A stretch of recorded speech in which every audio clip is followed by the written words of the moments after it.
Hey guys, it's John Sherwood here at johnsherwood.com, and today we've got Andrew Lewis on the line. He's actually a minister in Canada, and he's going to be talking with us tonight about some of the race-related issues that are going on in the country, in America, and Canada, throughout the world, and in the community of faith.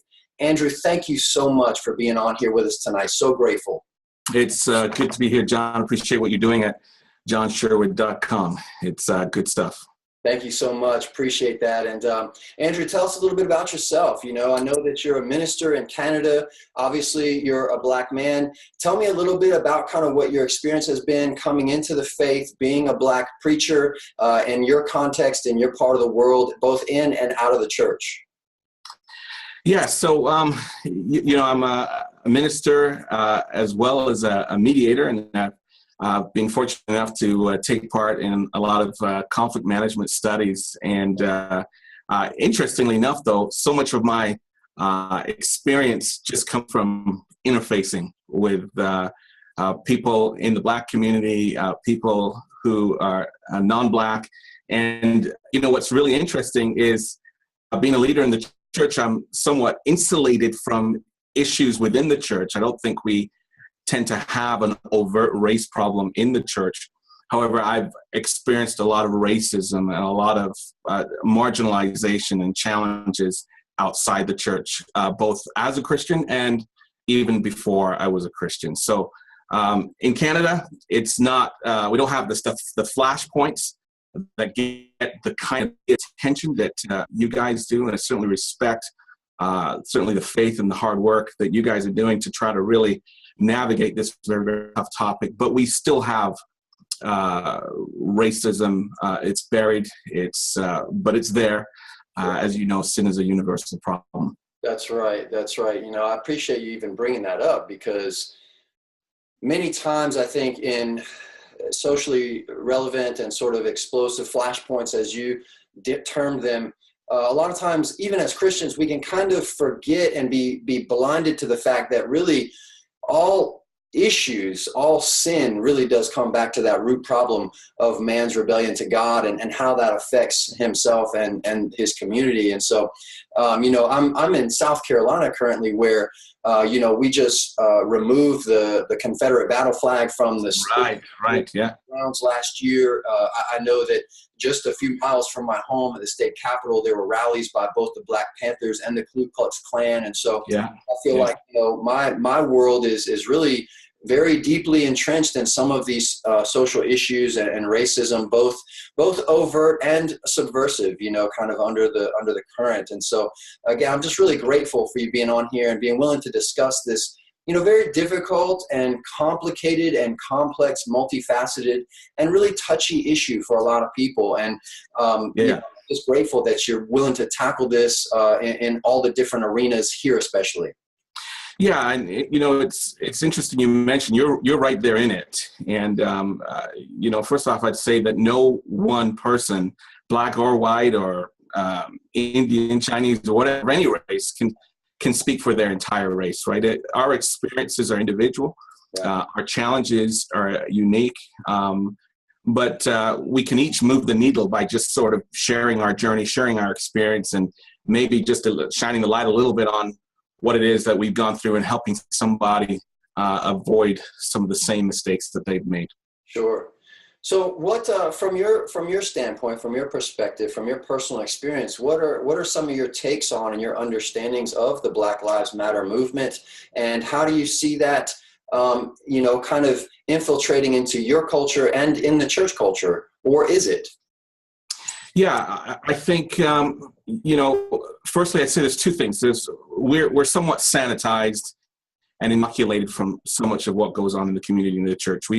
We tend to be in the Christian community, be protected. I mean, as you walk in the door, the Christ-centered message, the issues of Jesus, sort of helps to inoculate us from overt forms of racism. However, there's a lot of pain out there in this. There's a lot of hurt. There's a lot of people going through personal experiences, and I think it's simply a response to that. It's just sort of shining the light on a very painful issue, that between primarily the police and young Black men. And I think we just got to give it voice. I'm surprised of all the reaction and overreaction. I mean, if somebody's trying to communicate their pain, we don't get anywhere by muzzling them or muzzling out the conversation by saying that we should be focusing on everybody. Right. Right. That's what movements are about. It's about fine-tuning, finding those issues that people are concerned about, and listening to that advocacy and trying to address the needs there. So I don't agree with everything that is going on in the Black Lives Matter movement, but by the same token, I don't go to my dentist and then dissect everything that my dentist does. I'm there for one specific purpose, and I think they have it right on illuminating the issues with regards to the challenges with police and young black men, but they may need to be moving further on some of the other issues that they're trying to address as well. Sure. In counseling, in what I do as a minister and as a pastor, when somebody is telling me, or for that matter, when I'm telling someone else, the things that I'm struggling with, the things that I'm hurting over, the things that I'm wrestling through, the injustices that I feel, even if I'm praying to God about these things, it doesn't help for someone's response to me to be like, oh, you don't know nothing, man. If you only knew my pain, or, well, it's really not that big a deal because everybody's going through pain. And I'm like, exactly. Well, yeah, technically that's true, but that's not really helping me. That's not helping me do this. And so I think that's a very valid point. Now, what would you say about the Black Lives Matter movement and all of the current racial issues that are really swirling throughout the country here in the States, and I'm sure they're even to varying degrees in Canada? What role do you see the media playing in that, and also in influencing the mind of Christians and the understanding of the community of faith towards some of these, quote unquote, secular issues that we know Christ resolves, right? He breaks down the dividing wall of hostility between us and God. There's no Jew, there's no Greek, there's no slave, there's no free, we're all one. But we look out on the world and we see that going on, and there's some trickling in the church, but like you said, we're kind of inoculated from it somewhat.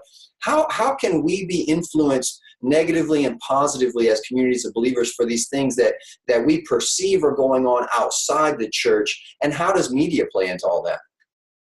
Yeah, well, the media is very powerful. I think the American media is very powerful. We are your younger brothers to the north, but we eat, drink, and sleep what it is in that 24-hour news cycle that comes our way. So media is very, very, very powerful. I think as Christians, it's important for us to stay grounded in what we know to be the truth from God, and be completely comfortable in our skin with regards to that.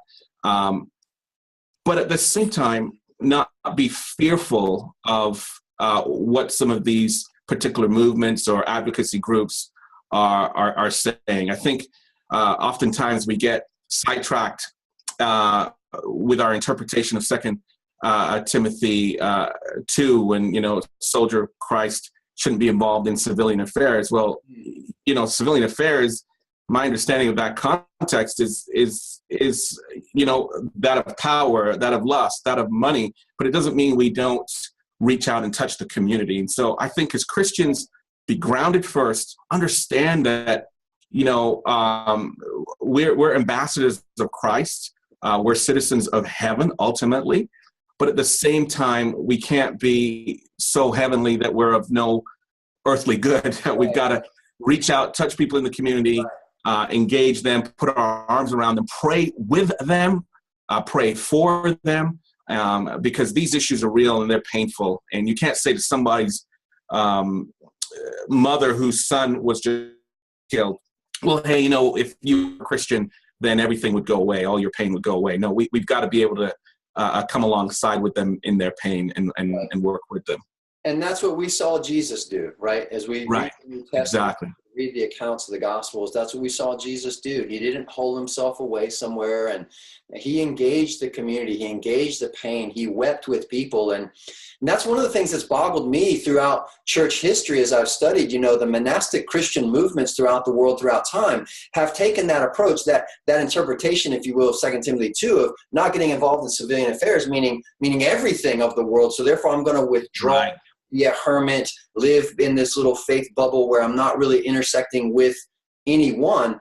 And that seems so contrary to what I read in the New Testament, including what Jesus did. And so I think for me and for the church, specific church culture and context that I've been a part of for a while now, it seems to me that we're very reticent and we're very hesitant to do that, or at least we're not very good at quickly being able to engage the social issues, meeting the intersecting points of where the communities are for the gospel of Christ. We've kind of really focused on and good at trying to bring them into our community. Right. We've not really figured out how to take our community into theirs. Maybe you can comment on that.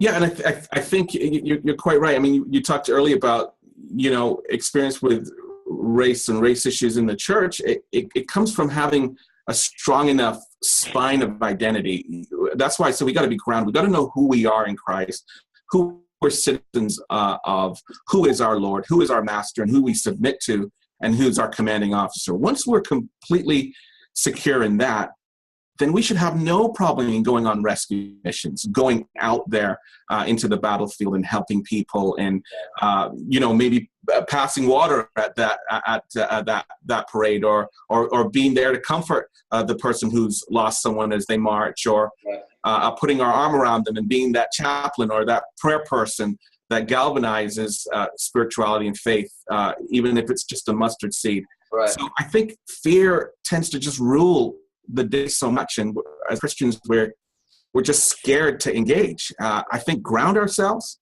and then engage. Right. Understand who our master is, and then go into battle. And I don't experience overt racism in the church, but everything that I've experienced has all been by accident or unintentional, sort of subtle forms of racism. It's where you don't give voice to the issues of person coming out of a black or minority demographic, and part of that comes because people are just fearful to have conversations, fearful to engage, fearful to ask questions. And that's why I love what you're doing here, is you're not afraid to tackle some of the very tough issues that we're all facing. Thank you. I appreciate that. But, let me ask, because, being a white man, like you said, nobody represents their race, right? That's absurd. Everybody has their own experiences. Everybody has their own individual, unique interactions with people that shape their mindset and everything. Yeah. What would you say for someone like me who is a part of a majority race, especially in this country, and maybe I am ignorant, and like you said, just out of unintentionally, I'm saying something or I'm behaving or thinking in a way that is offensive, but I'm unaware of it. What would be some ways that in general, but also specifically in this particular issue, white people can educate themselves better and be able to better engage the conversation and dialogue without unintentionally offending people? Right. I think it's a fantastic question. I think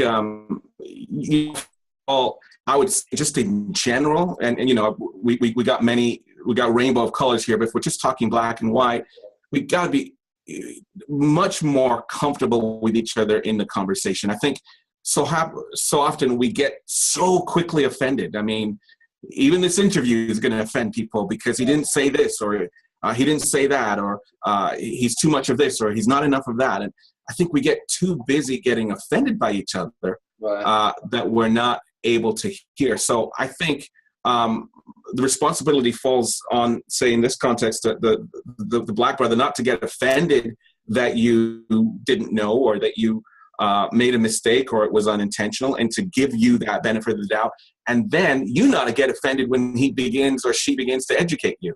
Right. and says, bro, listen, you make that joke, or you make that comment, here's how it comes across, brother. And so if you and I can't do it as Christians, as ambassadors of Christ, Right. who is going to do it? And so that's why it's important. I think it might sound, overly simplistic, but putting this being offended aside so we could get move forward the issues, move forward the agenda, which is Christ ultimately. Right.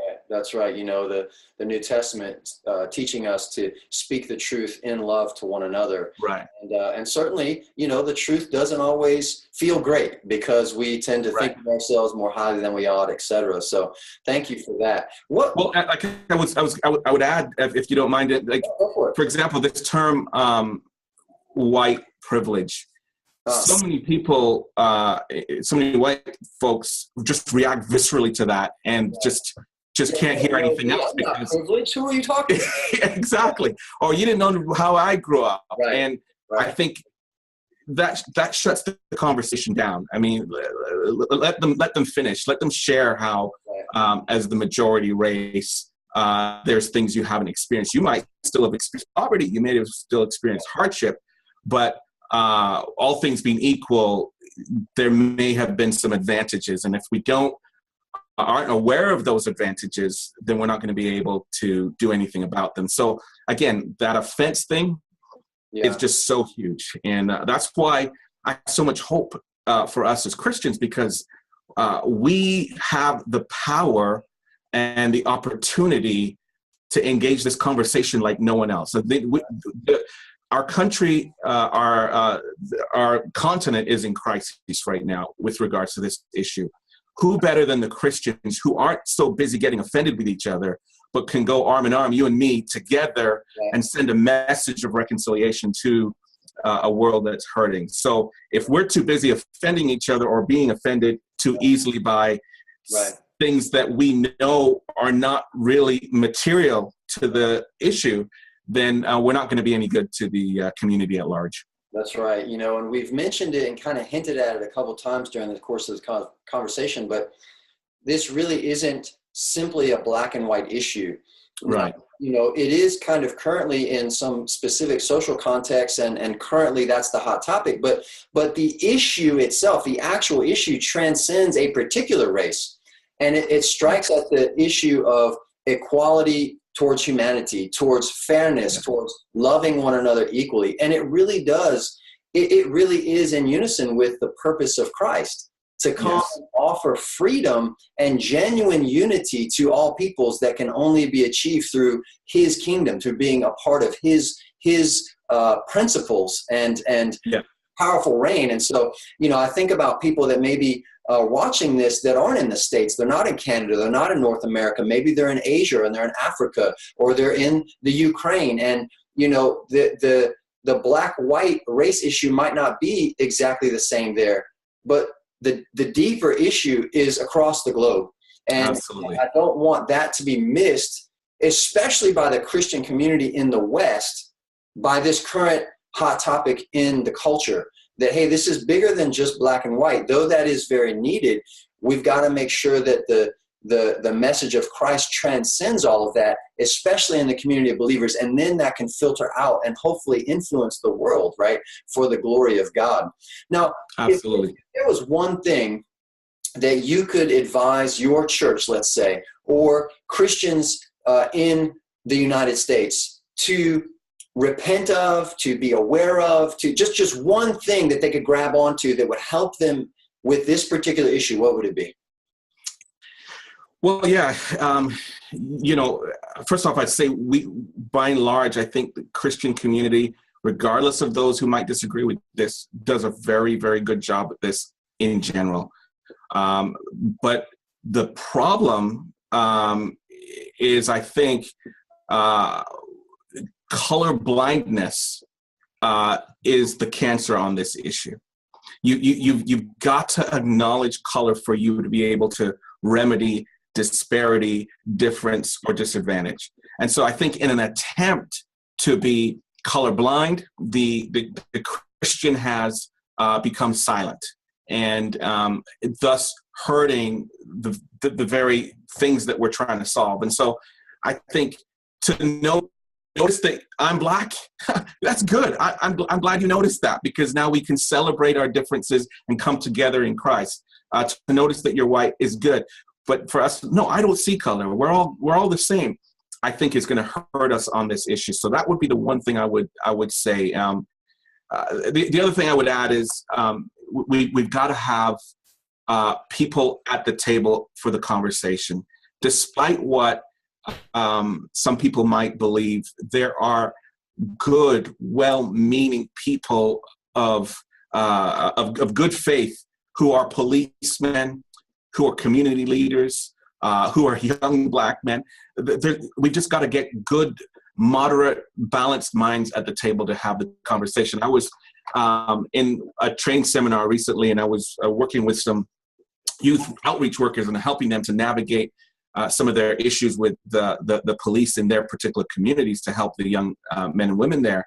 And we were dialoguing, and they were talking about all the different challenges they're going through with the police. And I appreciate one young man stood up and said, "Hey guys, listen, if we're going to talk about the police, we need to have the police here."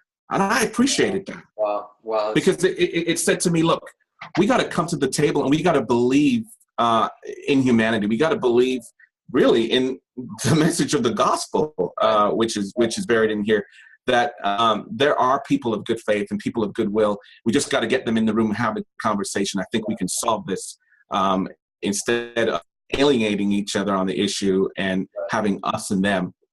I know one of the discussions we've been having in our local church congregation is actually doing just that, and starting within the church. You know, we're in a pretty decently sized church. It's very diverse, age, race, etc. And Excellent. We're wanting to get a committee together of just those types of people, moderate-minded people that come from all backgrounds, to really start to spearhead and lead the dialogue, so that we can then go out from there and continue to influence the other communities outside of our community of faith. And whether that be civic leaders, law enforcement, you know, we have many law enforcement officers actually in our community of faith. And so Excellent. it's, you know, I'm looking forward to what that type of dialogue will produce and the fruit that comes from that. Because I think, you know, you mentioned fear earlier on in this interview, and in 1 John, it says that perfect love drives out fear. That's right. For myself, personally, and for many of those that I minister to, faith really does choke out our faith. Fear chokes out our faith, right, often than we care to admit. And this is one of those issues where I think it's primed to do just that. And so I'm in full agreement with you. I think starting that dialogue and really being honest and addressing our fears, learning how to speak the truth in love is really important. As we're wrapping up here, Andrew, thanks again for being here. Is there any other resources or anything out there that you might point people to just continue to investigate, dialogue, and educate on this issue? Yeah, there's so much out there in the news waves, on the web, different resources. Much of my early work in my graduate studies is I've got some early writers and authors that I looked to at the time, and I don't want anyone to prejudge me on this, but I think I look at authors like Dr. Cornel West, who tends to be a bit of a lightning rod, and you got to be able to take his stuff and know to throw out the bones. But he's raw, he's real. He gives great research and good statistics in much of his work. And I think that might be one resource. I think Teaching Tolerance is another blog that I often go to, and it's more for an educator's mind. But again, there's resources on that blog and people writing in and sharing their particular viewpoint. And so I think we just got to stay away from politicizing the issue and get to the heart of it. And I think as a Christian, we got to know how to throw out the bones and eat the meat. Right. Take the politics out of it. Right. And speak to the pain. That's right. And then we'll be able to really tackle this problem. You know, Jesus did that so masterfully. And when I read in the Gospels, in particular, what's standing out in my mind right now is when he paid taxes to Caesar. Right.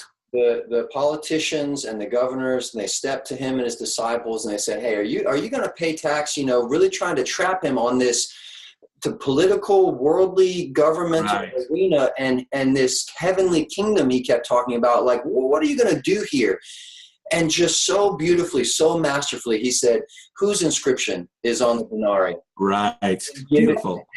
And I mean, I'm blown away. I'm baffled. I'm amazed. I'm in awe of how Jesus so perfectly walked in this earth amongst a political system and amongst authorities, and submitted and yet transcended all at the same time. Yeah. It's totally beautiful. And I think for us as a Christian community, we've got to figure out how to do that in our current context as well. So Andrew, thank you so much for being here. So grateful for this. It's been a pleasure. Again, appreciate what you're doing. And I hope it just moves the needle on the conversation and we can just have many more like this. But really appreciate what you're doing at this website. Absolutely. Andrew Lewis, John Sherwood, johnsherwood.com. Thanks so much, guys.